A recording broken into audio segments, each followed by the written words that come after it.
Good morning, everybody. I felt this topic was a bit easy because STEMI in Africa is still, um, it almost doesn't exist in sub-Saharan Africa as far as acute STEMI treatment. And I'll explain. How do I move this? Can we have Dr. Okay. Yemi's slides? Oh, yeah, they're here. All right. Okay. So what I'll do is there's not much data, first of all. There isn't much data, but there is some data.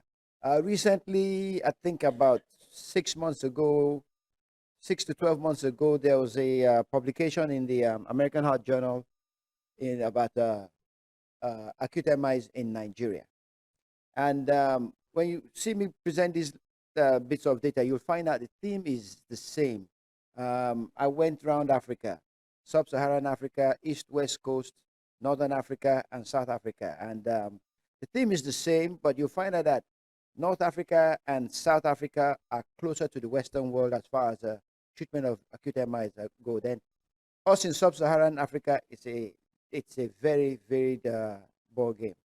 So in Nigeria, first thing you find from the data is there's delayed presentation.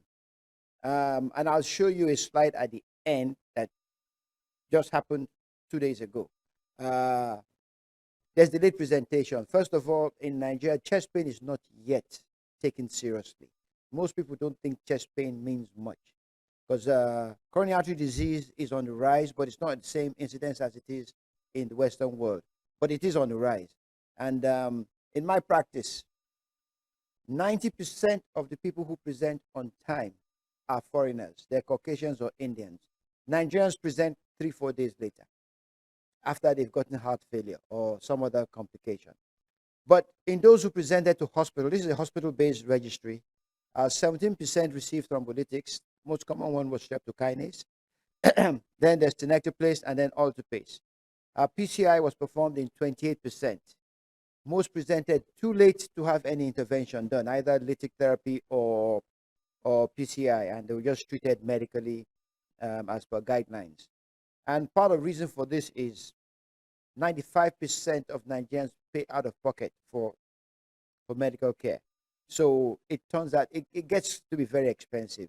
That's why tenecteplase is not used much because tenecteplase is about 6 months of most middle class people's salary. So it's really expensive and they can't afford it. In hospital mortality is about 8%. Now remember, these are the people who present to the hospital, not the people who die at home. So mortality from MI is a lot more than 8%, but those who get to the hospital, it's already 8%. It's about 8%. All right, and this is just a graphical representation of how things evolved during the registry period. You can see in 2013 at the left side of the screen, um, coronary angiography, thrombolytic therapy were pretty much almost non-existent. I remember uh, this this is when we started a PCI in Nigeria. I was the only one doing PCI. So if you didn't come to my hospital, you wouldn't even get an angiogram. Now, since that time, from one cath lab, we've evolved to about 15 cath labs. So a lot of people are getting angiograms now, but usually late. Um, PCI has started, but like I said, only 28% of them because they don't present on time. Most people present after it's time for it after all the damage is done. Okay, then there's some data from Tunisia. Fast MI Tunisia registry.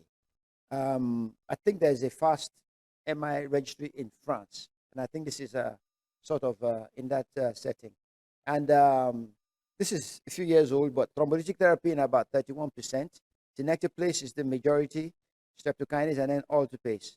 Now in Tunisia, they do have pre-hospital therapy. So about 27, 28% got lytic therapy in the ambulance on the way to the hospital.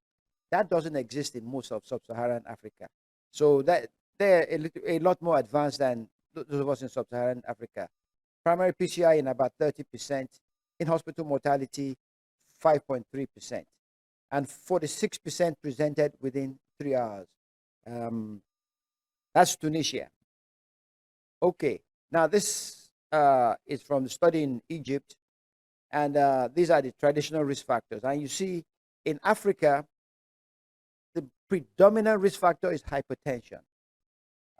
Sub-Saharan Africa, smoking is not as big a deal, but I know in Tunisia, smoking is a big deal. In Northern Africa, smoking is a lot more. In Southern Africa or Sub-Saharan Africa, it's more of hypertension and diabetes. And in my opinion, there is a risk factor. We haven't yet figured out what it is, but there's some people present with none of these risk factors, none, and quite a few of them. Okay, so this illustrates a ratio that is common all over Africa.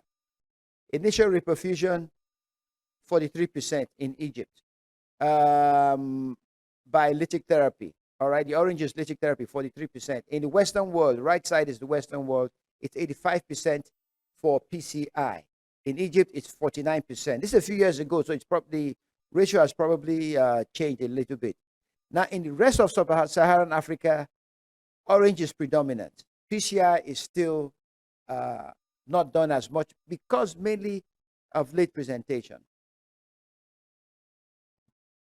In-hospital mortality in Egypt during that registry period was 4.65%, and in France, 3.5%. This is another interesting slide, and this actually applies to most of Africa. In European countries, 74% of people get there by ambulance. In Africa, most of us get there by private transport.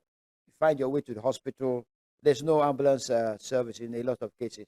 And Egypt, it was 86% presented by themselves, no ambulance service. I'll come back to this later. But the general factors are, I'll come back to this later, I think. All right. I had a chat with Dr. Roberto in Angola, and this is interesting. It's not a very big country. Healthcare is free. There's a hospital that takes all MIs in, I forgot the name of the city now. They all come in free. Everything is done free. So PCI lytics are paid for by the government. So what he's trying to do now is create more awareness, because patients present late as well. Create more awareness so patients come to their regional hospitals on time, where they will get streptokinase, and after that, get transferred to the main hospitals that do PCIs. So that's what's going on in Angola. In Sudan, Sudan does a lot more. Let me put it this way. I think the population of Sudan is about 50 million, I think, roughly. In Nigeria, it's 250 million. Sudan does 10 times more interventions and cardiac surgeries than Nigeria. And the main reason from my friends over there is PCI, lytic therapy, all cardiac interventions are subsidized by the government and are free. And lytics and cardiac interventions are all free. But the same thing applies. People present late. And there's another thing about this. It all depends on where you live. If you're in an urban center in the city or you're in a remote village. People in a remote village, it will take them several days to get to a hospital that can do interventions. That's not just Sudan. Most of us in Sub-Saharan Africa. So there's problems with awareness. There's problems with logistics of getting to hospital. And then when you get to hospital, it depends on where you are. And then most of us present late. So this disease, it's present in Africa. 10 years, well, when I was in medical school, I saw one heart attack in medical school, one. And it was a Caucasian. And I remember all of us were made to come and see that patient. It was a big deal. Now it's a lot more prevalent, but it's still not at the high level of incidence as it is in the Western world. But we are adopting all the bad habits of the Western world, and we will get there soon. In hospital, mortality has a wide range from about 4% to 24%.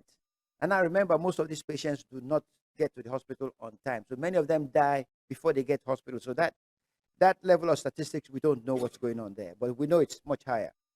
30-day mortality ranges from 2 to 43%. You can see it's quite high. Like I said, the incidence is not as high in Africa as it is in the Western world.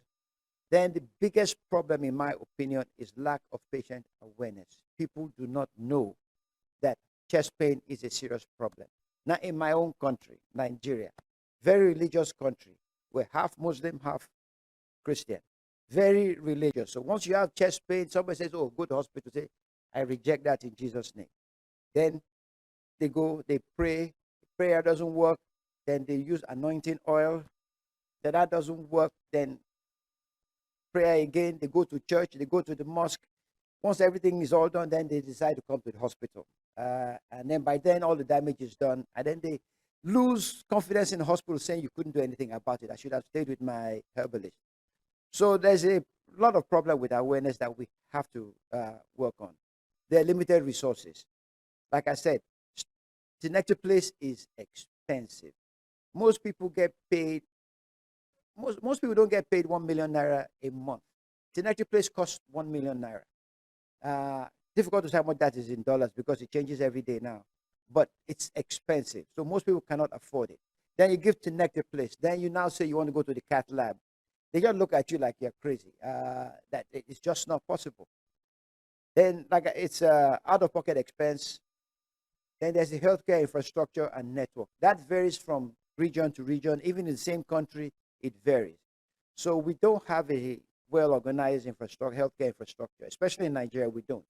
So if you're up in the north, where there are no cath labs, there are very few hospitals, you're not going to get care. Most of them who get transferred to Lagos, it's weeks after the event. And drugs, all the consumables for angioplasty, everything is not made in Africa. So it is expensive importing all these things. It is very expensive, especially these days. Naira is just spiraling out of control or spiraling downwards. Dollar is very strong these days. So things are really expensive and difficult to deal with. Now, this ECG, a friend of mine, very well educated, former commissioner in Lagos State, sent me this ECG that he had done at a nearby clinic. So I said, "What happened?" He said, "Oh, he had chest pain." And then he went to the clinic. They did ECG, told him he was having an MI. So he told them, "Well, he'll wait for me to come back."